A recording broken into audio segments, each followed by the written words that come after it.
This channel does not promote any violent, harmful, or illegal activities. All content provided by this channel is meant for an educational purpose only. হ্যাঁ, আপনি যদি আমাদের এই সময়টা বিশেষ করে যে ভাইরাল ইনফেকশন হয় তার প্যাটার্ন দেখেন বা আমরা যে টেস্ট করি বায়োফায়ার বলে যে টেস্টটা আছে সেটা যদি দেখেন তাহলে হিউম্যান মেটা নিউমো ভাইরাস প্রায় যে 20-25টা ভাইরাস আছে তাদের মধ্যে একটা সবসময় থাকে। এটা আজকে নয়, এটা প্রায় 2-3 বছর ধরেই রয়েছে। তো এবার এই ভাইরাসটা কিন্তু 2001-এ আবিষ্কার হয়েছিল নেদারল্যান্ডে। পরবর্তীকালে 2016-তে দেখা গেছিল যে রেসপিরেটরি সিনসিটিয়াল ভাইরাস আরএসভি যেটাকে আমরা বলি, সেটার পর এটা হচ্ছে second commonest cause of upper respiratory tract infection in children. মানে যারা 1 থেকে 5 বছর বা অনেক ক্ষেত্রে 6 থেকে 12 ধরা হয় যে এটা সেকেন্ড মোস্ট কমন ইনফেকশন। এটা কিন্তু আজকে নয়, এটা অনেক দিন ধরে। এবার সমস্যাটা কোথায় হচ্ছে, অ্যাডাল্টদের এটা পরিমাণে একটু কম হয় এবং এটা এতটাই মাইল্ড থাকে যে সাধারণ সর্দি জ্বর যেটাকে আমরা সাধারণ ভাইরাল ইনফেকশন বলি সেইভাবে এটা সেরে যায়। এবং এটা যেহেতু আরএনএ ভাইরাস, এর সময়ের সাথে সাথে বিভিন্ন রকমের পরিবর্তন আসে, খুব তাড়াতাড়ি মিউটেশন হয়। ভ্যাকসিন আজ পর্যন্ত অ্যাভেলেবেল হয়নি এবং সঙ্গত কারণেই তার প্রয়োজনও হয়নি, যেরকম ইনফ্লুয়েঞ্জা ভাইরাস। এবার প্রবলেমটা কি, এই একই রেসপিরেটরি প্যানেলে করোনা ভাইরাসও আছে, লাস্ট 3-4 বছর ধরেই আছে।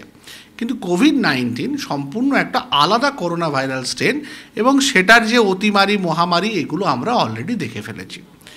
এবার চীনের সেই হুনান প্রদেশ, সেই একই জায়গা যেখান থেকে এই কোভিড-19-এর একটা স্ট্রেন তৈরি হয়েছিল, সেখান থেকেই এখন দেখা যাচ্ছে যে এই পার্টিকুলার ভাইরাসটার অ্যাডাল্ট অ্যাডমিশন রেট বেড়েছে। এইটা একটা চিন্তার জায়গা। এই ভাইরাসে কিন্তু ইউজুয়ালি বড়দের অ্যাডমিট করতে প্রয়োজন হতো না, বাচ্চাদের ক্ষেত্রেও বেশিরভাগ ক্ষেত্রেই অ্যাডমিশনের কোনো প্রয়োজন হয় না। কিন্তু এদের ক্ষেত্রে আমরা দেখছি আমাদের যে ডেটা অলরেডি আস্তে আস্তে আসছে, চীনের এমনি ডাটা সারপ্রেশন হয় এবং সেখানে দেখা যাচ্ছে যে অ্যাডাল্ট অ্যাডমিশন রেট বেড়েছে এবং সেটা লোয়ার রেসপিরেটরি ট্র্যাকে, যেটা খুব একটা ইউজুয়াল নয়। তো এইখানে একটা কনসার্ন যে আমরা একটা নতুন স্ট্রেন কিছু আসছে কিনা, যেরকম কোভিড-19 ছিল করোনা ভাইরাসের একটা নতুন স্ট্রেন, সেরকম হিউম্যান নিউরো ভাইরাসের এই মেটানিউমো ভাইরাসের এটা একটা নতুন কোনো স্ট্রেন আসছে কিনা। এবার সেটা যদি আসে এবং সেটা যদি এরকম কোভিডের মতো করে আসতে আরম্ভ করে, মানে সারা পৃথিবীব্যাপী ছড়াতে আরম্ভ করে এবং তার প্রকোপটা কোভিডের মতো হতে থাকে, কারণ সেটার সম্ভাবনা উড়িয়ে দেওয়া যায় না। যেরকম করোনা থেকে কোভিড হয়েছিল একটা আলাদা সম্পূর্ণ স্ট্রেন, তেমনি এটাও একটা যদি সম্পূর্ণ আলাদা স্ট্রেন হয় তার মারণ ক্ষমতা বা তার ইনফেকশনের ধরন আলাদা হতে পারে সম্পূর্ণ হিউম্যান নিউমো ভাইরাসের থেকে। তো যেহেতু আমরা এখনও পর্যন্ত যে হিউম্যান নিউমো ভাইরাস দেখেছি সেটা অতটা ক্ষতিকারক নয়, এই স্ট্রেনটা যদি ক্ষতিকারক হয় তাহলে চিন্তা, আমাদের মনে হয় একটু প্রিকশন আমাদের আগে থাকতে নেওয়া জরুরি।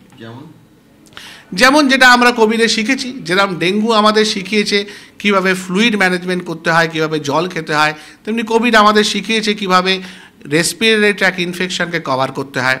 মাস্ক পরা, সর্দি কাশি হলে ছুটি নিয়ে বাড়িতে থাকা, বয়স্কদের থেকে দূরে থাকা, বাচ্চাদের শরীর খারাপ হলে তাদের স্কুলে না যেতে দেয়া, এমনি ছোটোখাটো সমস্যা হলে সেক্ষেত্রে সেগুলোকে বাড়িতেই মিটিয়ে নেওয়ার চেষ্টা করা এবং কোনো গ্যাদারিংয়ে গেলে সেখানে মাস্ক পরা ভালো, বিশেষ করে হাসপাতাল, মেলা প্রাঙ্গণ এসব জায়গাগুলোয় গেলে মাস্ক পরে চলা উচিত এবং হাত ধোয়াটা খুব জরুরি। হাত বারবার মুখে নাকে না দেয়া এবং হাত ধোয়া যেটাকে আমরা হ্যান্ড হাইজিন বলি, সেটাকে ইউনিভার্সাল যে হ্যান্ড প্রিকশন সেটা নিলেই আমার মনে হয় এই সমস্যা থেকে অনেকটা মুক্তি খুব দ্রুত পাওয়ার সম্ভাবনা রয়েছে।